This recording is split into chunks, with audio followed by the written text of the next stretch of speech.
Baik, Assalamualaikum warahmatullahi wabarakatuh. Alhamdulillahirrabbilalamin. Puji syukur kehadirat Allah Subhanahu wa Ta'ala yang telah melimpahkan rahmat, hidayah serta kesempatannya pada kita, sehingga pada sesi kali ini kita dapat melanjutkan dalam mata kuliah sosiologi pertanian. Pada sesi kali ini, pembahasan terkait dengan sosiologi pertanian masuk pada pembahasan interaksi sosial, di mana dalam masyarakat kita sering sekali melakukan sebuah interaksi. Oleh karena itu, pembahasan ini akan sangat menarik. Sebenarnya apa saja interaksi sosial yang terjadi di dalam masyarakat? Oke, kita mulai. Interaksi sosial menurut Giddens tahun 2004 adalah suatu proses yang mana kita bertindak dan bereaksi atau memberikan respon terhadap orang-orang di sekitar kita. Tentu saja kita sebagai seorang individu, sebagai makhluk sosial, di mana kita sering sekali berinteraksi dengan masyarakat, kita pasti akan memberikan respon-respon ya terhadap orang-orang yang ada di sekitar kita. Interaksi sosial sendiri memiliki beberapa ciri-ciri. Yang pertama adalah pelakunya dengan jumlah lebih dari satu orang ya, at least 2 orang. Interaksi tidak mungkin tidak ada lawan bicaranya atau lawan komunikasinya. Kemudian yang kedua, ada komunikasi antar pelaku dengan menggunakan simbol-simbol ya. Simbol-simbol bisa, sinyal-sinyal bisa, dengan komunikasi verbal bisa, komunikasi non-verbal juga bisa ya, antar individu tadi yang jumlahnya lebih dari satu orang itu saling berkomunikasi, tidak saling diam-diam ya. Kemudian ada dimensi waktu yang menentukan sifat aksi yang sedang berlangsung. Ada keterangan waktunya kapan, dalam konteks apa, seperti itu. Dan juga ada tujuan-tujuan tertentu dari interaksi tersebut, seperti itu. Dasar terjadinya interaksi sosial adalah adanya kontak sosial dan komunikasi. Tidak mungkin terjadi interaksi sosial bila tidak dilakukan namanya kontak dan juga komunikasi, seperti itu. Shani 2002 berpendapat bahwa kontak sosial merupakan hubungan satu orang atau lebih antara satu orang atau lebih melalui percakapan dengan saling mengerti tentang maksud dan tujuan masing-masing di dalam kehidupan masyarakat. Dalam kontak sosial sendiri dapat terjadi hubungan yang positif maupun yang negatif, tergantung dari saling pengertian akan tujuan masing-masing. Hubungan positif misalnya ya saling bersama ya, bersatu, berkelompok, bekerja sama dan sebagainya. Adapun yang negatif yang sifatnya mungkin dapat menimbulkan suatu perpecahan di dalam masyarakat itu sendiri, seperti itu. Maka dari itu kontak sosial pun bisa ada hubungan positif dan negatif, dan saya pikir teman-teman di rumah atau di dalam masyarakat pun seringkali menemukan hal-hal yang berbau positif dan negatif dalam sebuah interaksi sosial. Kontak sosial pun dapat berlangsung ya, tidak hanya antara individu dan individu, ternyata bisa juga antara individu dengan kelompok atau kelompok dengan kelompok.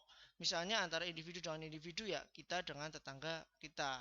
Adapun untuk individu dengan kelompok, mungkin antara kita secara individu dengan misalnya balai atau lembaga atau kelompok tani dan sebagainya. Antara kelompok dengan kelompok ya itu tadi, misalnya kelompok tani dengan kelompok tani gitu, antar RT dengan RT, RT dengan RW dan sebagainya, sebagai sebuah kelompok ya, bukan sebagai sebuah individu, seperti itu. Nah, komunikasi sendiri merupakan proses saling memberikan tafsiran kepada atau dari perilaku pihak lain ya. Kita saling menerjemahkan, saling memberikan informasi yang kemudian nanti ditangkap oleh penerima informasi, kemudian diterjemahkan dan sebagainya. Nah, oleh karena itu banyak sekali tafsiran-tafsiran ya. Mungkin kita maksudnya A tapi diterima maksudnya B. Itu hal yang biasa, tergantung bagaimana kita bisa mencapai komunikasi itu secara efektif, dan insya Allah akan dibahas pada mata kuliah komunikasi bisnis lebih dalam lagi. Nah, melalui tafsiran pada perilaku orang lain ini, seorang mewujudkan perilaku sebagai reaksi terhadap maksud atau peran yang ingin disampaikan oleh pihak lain. Kita kalau berinteraksi otomatis kita kepingin menunjukkan suatu reaksi tertentu loh gitu. Kita kepingin ngobrol tentang misalnya kejadian yang ada di masyarakat ya, kita memberikan tafsiran itu kepada orang lain agar orang tersebut maksud atau menerima maksud dari pesan kita. Kita kepingin ngajak ngobrol terkait kejadian yang ada di masyarakat ini gitu. Komunikasi sendiri dapat diwujudkan dengan berbagai cara. Salah satunya adalah beberapa di antaranya adalah pembicaraan. Otomatis ya, kita berbicara kepada pihak lain langsung, ngobrol kontennya apa. Kemudian gerak-gerik fisik ataupun perasaan. Itu kita juga bisa dengan gerak-gerik fisik. nonverbal itu kita bisa juga seperti itu. Simbol-simbol dengan menggerakkan tangan, menggerakkan mata, ekspresi wajah itu juga bisa untuk menunjukkan perasaan. Oh, kalau perasaan kita sedang marah, mungkin teman-teman ada yang berbagai macam ekspresi, ada yang menunjukkan rasa marahnya dengan spontan, muka yang memerah, ada urat-urat di muka keluar semua dan sebagainya, atau justru malah diam. Ketika marah diam gitu. Oh, kenapa sih misalnya ini Pak RT kok tidak mau berinteraksi dengan saya? Jangan-jangan ada sesuatu gitu. Akhirnya timbullah pertanyaan, Pak, ada apa dan sebagainya. Spontanitas seperti itu di masyarakat kan biasanya tidak terlalu formal ya. Justru informalnya yang banyak bermain di situ, bertanya dan sebagainya. Akhirnya terbentuklah interaksi sosial. Oh, ternyata ada masalah ini. Maksudnya seperti apa? Kedepannya mau bagaimana gitu.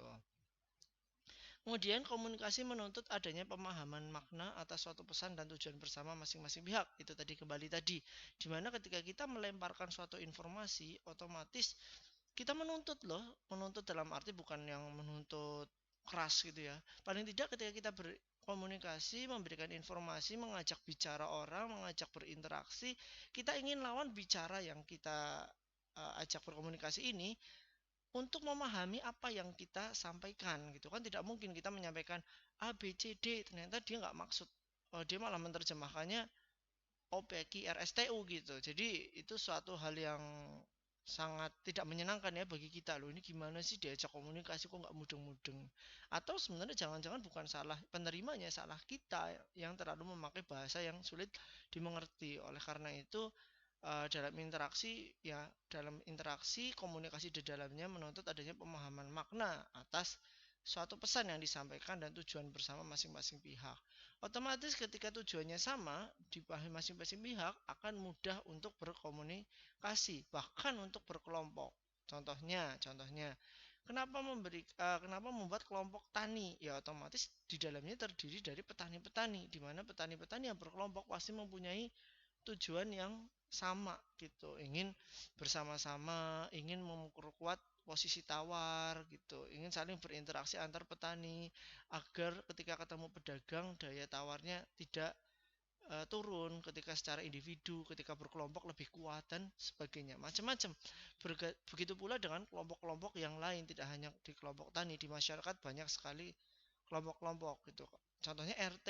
Kalau kita sebagai individu ke RW itu mungkin agak susah, makanya ada pengantar RT. Nah, RT ini kuat gitu ya, tujuan bersama. Maka dari itu, misalnya dalam satu RT ada 30 kakak, otomatis ketika kita mau mengajukan, contohnya membuat KTP dari RT, RW ke kelurahan gitu ya, kelurahan ke kecamatan, kecamatan ke di Dukcapil misalnya, ya paling enggak itu dengan dari pengantar RT itu saja kita secara berkelompok sudah mempunyai bergaining posisi yang kuat, tujuannya sama, secara administratif juga gitu.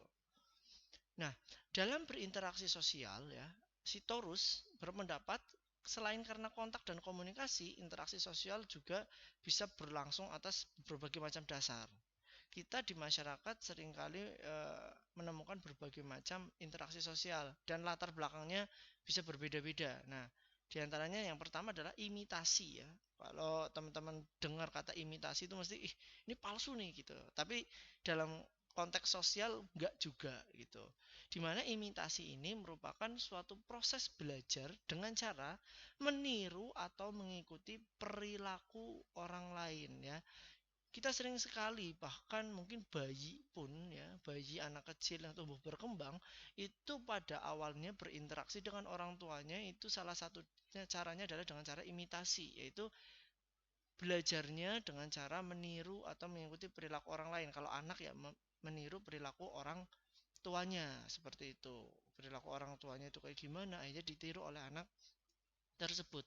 Secara tidak sadar kita pun juga gitu. Misalnya sebagai umat muslim, ya at least kita mengikuti siapa? Mengikuti junjungan kita yaitu Rasulullah Muhammad SAW dan juga sahabat-sahabatnya.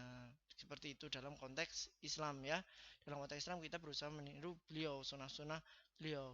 Kita juga seringkali meniru proses pembelajaran yang lain. Misalnya mahasiswa meniru dosennya, murid meniru gurunya, atau kita punya eh, idola atau punya junjungan yang kita belajar kepadanya sehingga kita berusaha untuk meniru, tergantung bidang ilmu masing-masing atau tergantung konteks atau kondisi sosial masing-masing seperti itu gitu.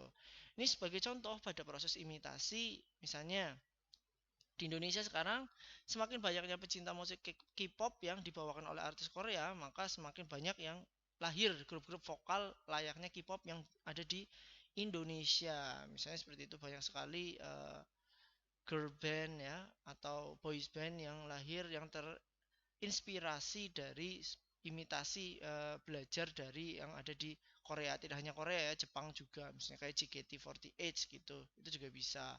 Terus ada girl band seperti Cherry Bell dan sebagainya. Itu salah satunya. Misalnya kalau kita berbicara pada industri musik, industri pertanian bisa juga. Misalnya Indonesia belajar tanaman perkotaan urban farming dari negara-negara maju seperti Jepang misalnya. Itu juga bisa.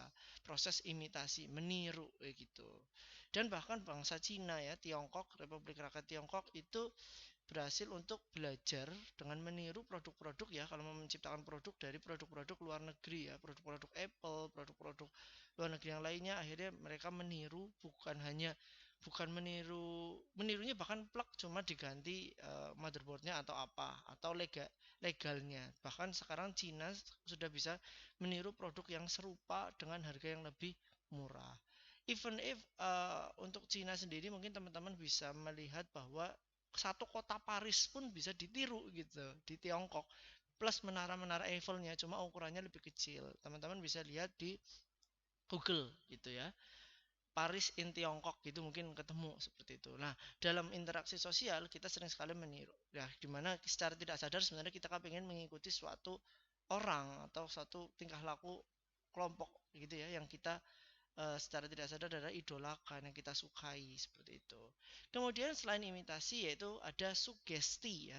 Sugesti merupakan pemberian pandangan atau pengaruh oleh seseorang kepada orang lain dengan cara tertentu sehingga orang tersebut mengikuti pandangan atau pengaruh tersebut tanpa berpikir panjang. Biasanya dalam proses pembelajaran, biasanya dalam proses politik, biasanya dalam proses perdagangan, sugesti ini sangat-sangat diperlukan ya, di mana sugesti ini menginfluence gitu, mengajak, mempengaruhi orang lain bahwa kita punya pandangan seperti ini, coba action seperti ini gitu. Sehingga orang lain yang diajak kita berbicara, orang tersebut mau mengikuti apa yang kita ucapkan atau apa yang kita inginkan. Nah, ini sugesti. Dan contohnya kalau di gambar-gambar ini ialah di kelompok tani seperti itu ya, di kelompok tani. Nah, ini salah satunya seperti itu. Otomatis penyuluh memberikan yang namanya penyuluhan kepada kelompok tani untuk melakukan proses budidaya A, B, dan C seperti itu. Tekniknya seperti itu. Itu namanya sugesti. Teman-teman juga bisa ya di kelas atau interaksi dengan keluarga dan sebagainya memberikan sugesti. Orang tua memberikan sugesti, coba kalau misalnya belajar itu dari jam sekian sampai jam sekian agar bisa lebih menyerap ilmunya gitu, masuk gitu, belajar ketika besok akan ujian. Mungkin orang tua menyarankan yang seperti itu. Oke. Oke, selain itu ada identifikasi, yaitu kecenderungan atau keinginan dalam diri seorang untuk menjadi sama dengan pihak lain. Kalau tadi kita berbicara masalah imitasi, itu adalah belajar dan meniru ya, proses ya, kita bisa lihat. Belajar dengan cara meniru, mengikuti perilaku orang lain. Kalau diidentifikasi ini sudah kepengen sama, plak jiplak gitu, secara muka, gaya dan sebagainya kepengen sama. Dan ini banyak sekali atau seringkali diikuti oleh kawula muda gitu ya. Kawula muda banyak sekali bentuknya, bentuk ngikutin artis atau boys band gitu ya, atau girl band persis gitu, secara penampilan persis gitu, atau cosplay gitu ya, cosplayer kepingin kayak tokoh anime tertentu dan sebagainya, atau kepingin seperti tokoh artis tertentu. Bahkan ada di luar sana yang kepengen plak jiplak sehingga melakukan operasi plastik ya, ada yang mirip, kepingin mirip Angelina Jolie dan sebagainya. Nah, ini salah satunya adalah proses identifikasi. Otomatis proses identifikasi itu muncul karena sungguh-sungguh menyukai ya, sama kepingin dengan pihak lain, plak jiplak ya.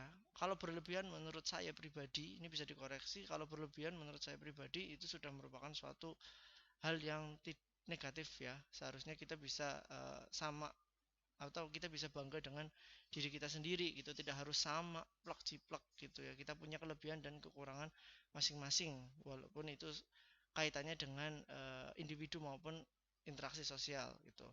Kemudian selanjutnya adalah simpati. Nah, ini kedua, yang simpati dan empati perlu kita dalami lagi, di mana simpati merupakan perasaan tertarik yang timbul dalam diri seseorang yang membuatnya merasa seolah-olah berada dalam eh, berada dalam keadaan orang lain ya. Kita kalau simpati sama orang ya kita kepengen ngerasa ada seneng gitu sama orang. Kita merasa kasihan gitu. Merasa orang ini keren banget ya, orang ini hebat banget ya, orang ini kasihan banget dan sebagainya. Nah, itu namanya simpati. Contohnya misalnya kita rakyat simpati sama pemimpinnya. Wah, ini pemimpinnya hebat ya, sabar. Wah, ini pemimpinnya hebat ya, tegas. Wah, ini pemimpinnya gimana. Kita sama orang lain juga simpati bisa gitu. Yang tadi saya sampaikan, kasihan, suka, sayang, atau seperti apa. Adapun untuk empati sendiri, ini tingkatannya di atas simpati, yaitu rasa simpati tapi yang mendalam sehingga mempengaruhi kejiwaan dan fisik kita, ya. Contohnya kita bisa tergerak untuk hal tersebut ya, simpati yang mendalam jadi empati. Contohnya, kita ada korban bencana, kita berempati. Berempatinya nggak hanya kasihan ya gitu, tapi kita bahkan tergerak untuk menggalang dana kemanusiaan dikumpulkan untuk memberikan kepada korban bencana. Ada korban perang misalnya di Palestina dan Syria gitu. Kita tergerak ya, kita galang dana yuk untuk saudara-saudara kita yang ada di Palestina dan Syria. Ada tetangga kita sakit, kita nggak cuma sekedar kasihan ya sakit, tapi kita tergerak untuk jenguk, tergerak untuk memberikan ya, dalam kalau di masyarakat di pedesaan ya, di perumahan juga sama, menyumbang lah gitu ya, membantu ngasih makanan dan sebagainya, itu ada gerakan.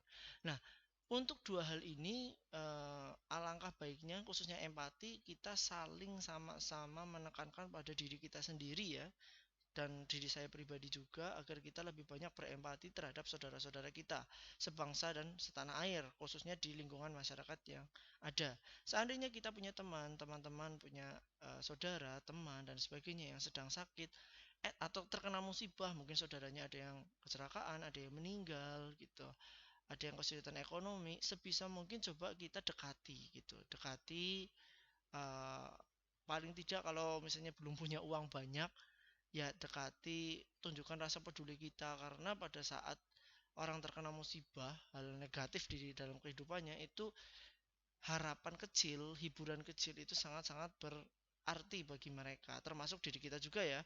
Ketika kita sedang terkena musibah, otomatis hiburan-hiburan walaupun sekedar dijenguk teman, diajak ngobrol teman, datang dan sebagainya, itu sangat-sangat berarti.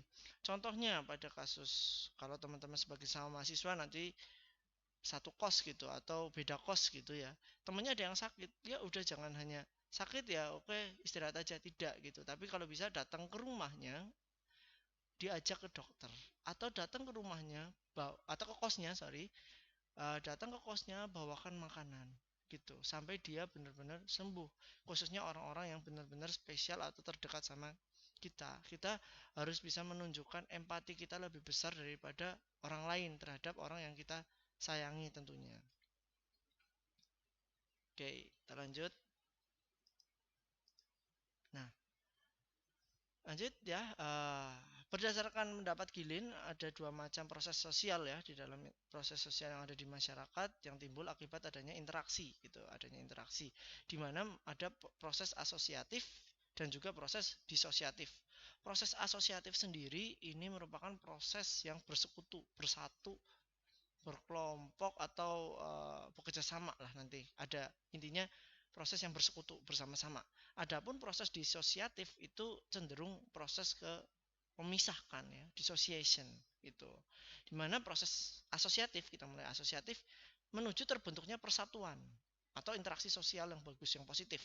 Adapun disosiatif proses oposisi, yang berarti saling berlawanan gitu ya, oposisi, melawan seorang atau kelompok untuk meraih tujuan tertentu gitu. Jadi di masyarakat tuh ada yang seperti tadi, ada positif negatif, ada yang hasilnya bersatu atau prosesnya itu, interaksi itu bersatu, ada yang prosesnya itu mungkin harus melawan gitu, melawan seseorang atau kelompok tertentu. Kita bahas satu-satu tapi tidak menyeluruh semuanya ya, hanya saya highlight yang sering terjadi di masyarakat. Contohnya yang pertama adalah kita bahas terkait dengan interaksi sosial yang asosiatif ya, yang bersekutu tadi ya. Yang pertama ada kerjasama. Nah, kerjasama sering sekali kita dengar ya. Kerjasama merupakan usaha bersama antar individu maupun kelompok untuk mencapai kepentingan dan tujuan yang sama atau serupa, serta menyadari manfaat untuk dirinya atau orang lain ya. Dimana ketika kita bekerja sama ya kita kepingin mencapai tujuan bersama gitu. Berbagai macam bentuk kerjasama yang ada di masyarakat ya, berdasarkan pelaksanaannya, bentuk-bentuknya salah satunya ialah kerukunan ya, atau gotong royong. Gotong royong biasanya ini terjadi di masyarakat desa gitu, dimana gotong royong merupakan kerjasama yang dilakukan sukarela demi mengerjakan pekerjaan-pekerjaan tertentu yang berkaitan langsung dengan orang-orang yang terlibat dalam gotong royong. Di desa, di perumahan sering sekali gotong royong untuk kebersihan jalan menjelang 17 Agustus. Gotong royong untuk membersihkan sampah yang ada di sungai misalnya, karena rawan banjir gitu di daerah pesisir sungai baik di kota maupun yang ada di desa. Gotong royong membangun pos ronda misalnya, pos pertemuan, balai pertemuan itu juga bisa sama-sama. Gotong royong untuk ikut lomba apa di tingkat kabupaten itu juga bisa sama. Sukarela gitu ya, warga sukarela, nggak ada kan di dalam RT atau di dalam desa gitu ikut gotong royong saya dibayar ya kan, nggak, biasanya bersifat sukarela.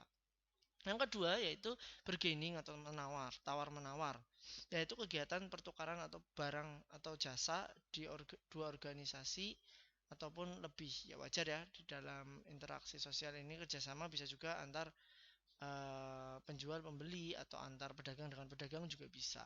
Intinya terkait dengan jual beli.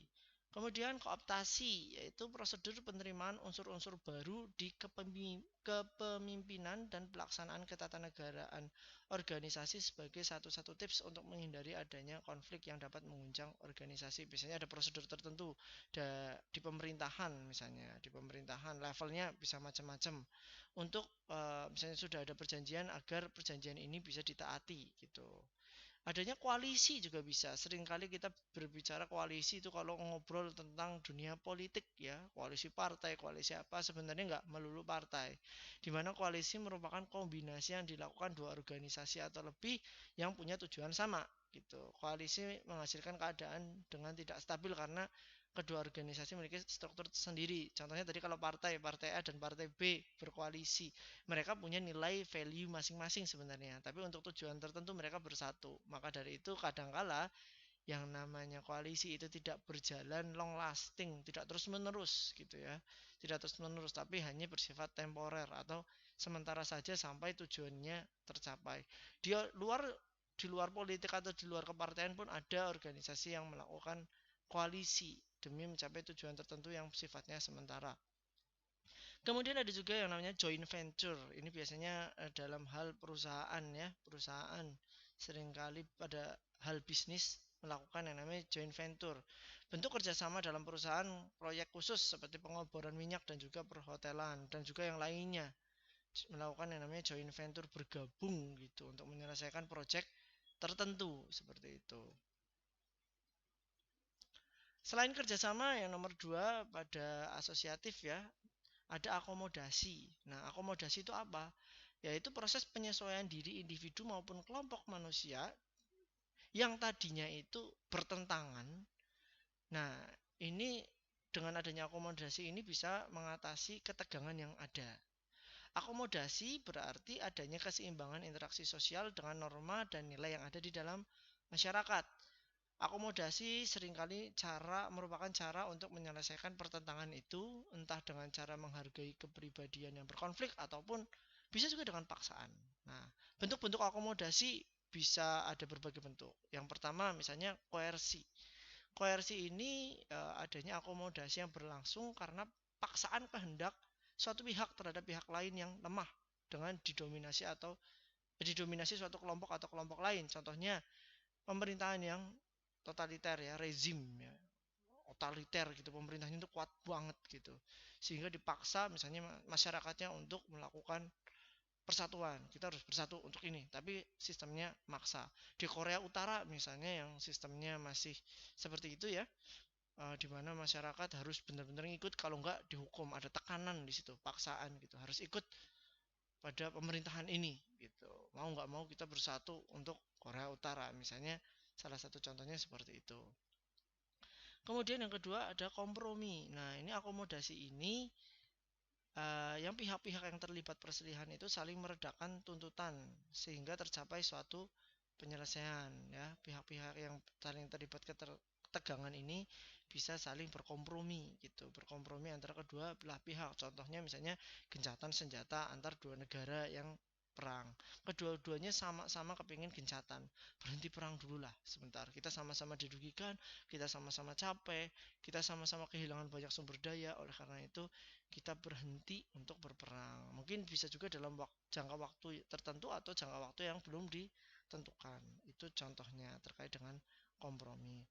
Ada juga arbitrase, di mana arbitrase ini adalah bentuk akomodasi yang terjadi apabila terdapat pihak-pihak yang berselisih dan tidak sanggup berkompromi sendiri ya, sama-sama mungkin gengsi atau belum ketemu titik temu, maka dari kedua belah ini diundanglah kelompok pihak ketiga yang netral ya, yang netral untuk menyelesaikan penyelesaian, di mana pihak ketiga tersebut berasal dari badan yang berwenang. Contohnya antara pengusaha dan serikat buruh, di mana buruh kepengen menuntut kenaikan gaji, jangan ada PHK, sementara pengusaha kondisi ekonominya seperti itu, mungkin harus pengurangan gaji, ada PHK. Nah, saling menuntut dan sebagainya akhirnya diselesaikan melalui arbitrase atau pihak ketiga yang netral. Ada juga mediasi. Nah, ini ada pihak ketiga untuk menengah dan juru damai.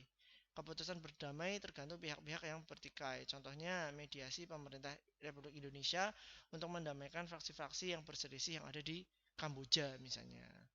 Ada juga konsiliasi, mempertemukan keinginan pihak-pihak yang berselisih untuk tercapai tujuan bersama. Konsiliasi ini bersifat lunak dan membuka kesempatan untuk mengadakan asimilasi. Contohnya panitia tetap penyelesaian masalah ketenagakerjaan, mengundang perusahaan dan wakil karyawan untuk menyelesaikan masalah. Ini lebih santai, lebih lunak. Ada juga, saya percepat ya, ada toleransi ya, bentuk akomodasi tanpa adanya persetujuan resmi karena tanpa disadari dan direncanakan adanya keinginan untuk menghindarkan diri dari perselisihan yang saling merugikan.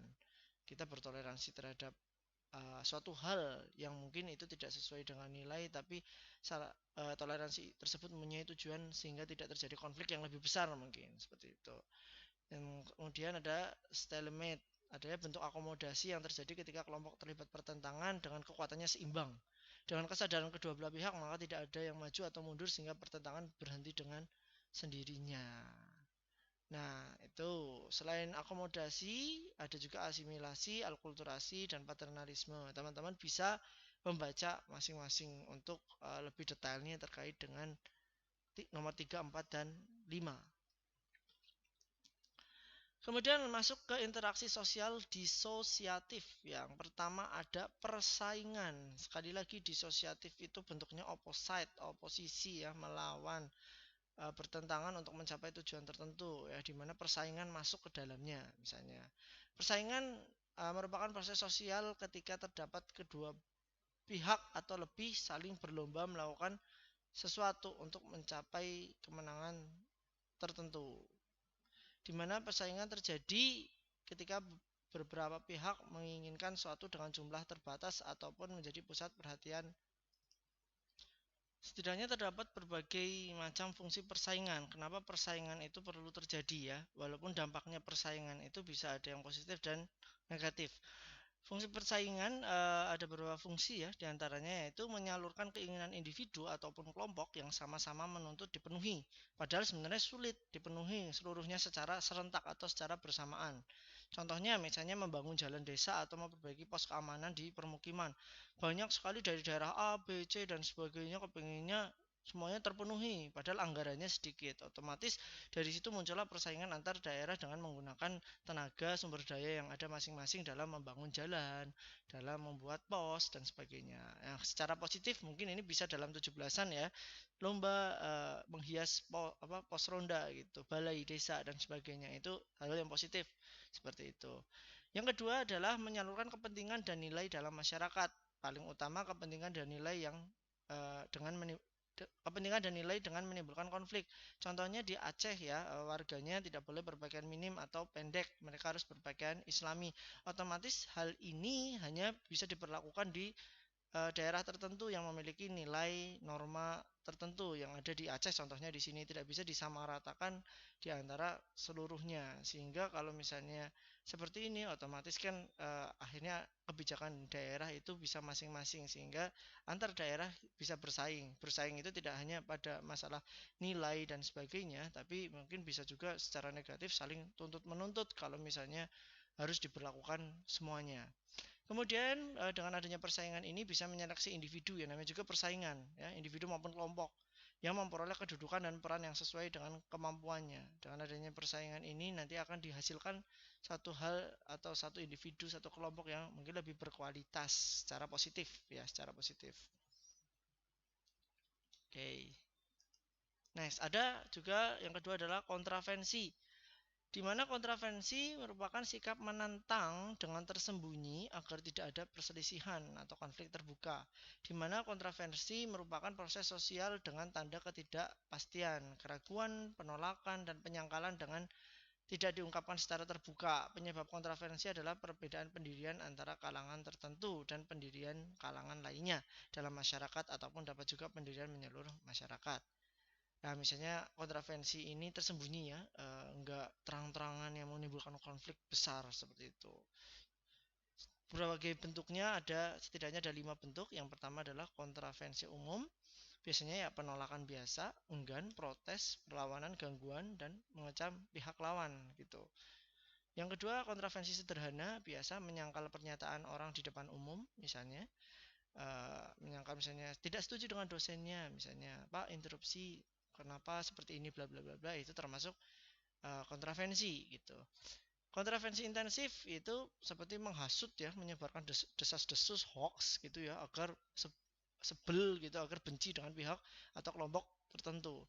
Kontravensi rahasia, membocorkan rahasia atau berkhianat. Kontravensi taktis, misalnya mewujudkan kelompok lawan, provokasi dan intimidasi. Kalau yang taktis sifatnya pertentangan ya. Yang ketiga ada pertikaian dan pertentangan. Ini seringkali teman-teman tahu, mungkin di masyarakat ada ya. Pertikaian adalah proses sosial sebagai bentuk lanjut dari kontravensi ya. Ini tingkat lanjutnya. Dalam pertikaian perselisihan sudah sifatnya sudah terbuka gitu. Nah, kalau tadi itu masih sembunyi-sembunyi, masih ringan-ringan, menghindari perselisihan yang lebih besar lagi. Nah, pertikaian ini mungkin udah bersifat yang terbuka gitu. Pertikaian ini terjadi karena adanya perbedaan yang semakin tajam antara kalangan tertentu dalam masyarakat. Jadi pertikaian muncul apabila individu atau kelompok berusaha memenuhi kebutuhan atau tujuannya dengan jalan menentang pihak lain lewat ancaman bahkan kekerasan. Contohnya teman-teman bisa cari sendiri dan banyak contohnya seperti itu. Dan sekali lagi sebagai penutup ya, ini yang terakhir untuk pertemuan pada sesi kali ini, di mana asosiatif maupun disosiatif itu bentuknya hanya berbeda ya. Adapun positif dan negatifnya kembali lagi pada konteks. Asosiatif yang bersekutu pun bisa menjadi negatif ketika bersekutu untuk mencapai tujuan yang negatif ya. Adapun ketika disosiatif, pertentangan atau pertikaian untuk hal yang positif, misalnya mengintervensi atau menginterupsi lawan bicara, contohnya tadi yang ada di sini, menyangkal orang di depan umum ketika orang yang di depan umum itu berbicara sesuatu keburukan, menghasut dan sebagainya, dan dilakukan kontravensi yang sederhana, itu juga merupakan hal yang positif, tergantung, tidak melulu yang namanya persatuan itu positif dan tidak melulu yang namanya pertikaian atau pertentangan ya, pertentangan opposite itu negatif, tergantung konteks masing-masing di masyarakat. Itu saja pada sesi kali ini, kurang lebihnya mohon maaf. Billahi taufiq walhidayah. Wassalamualaikum warahmatullahi wabarakatuh.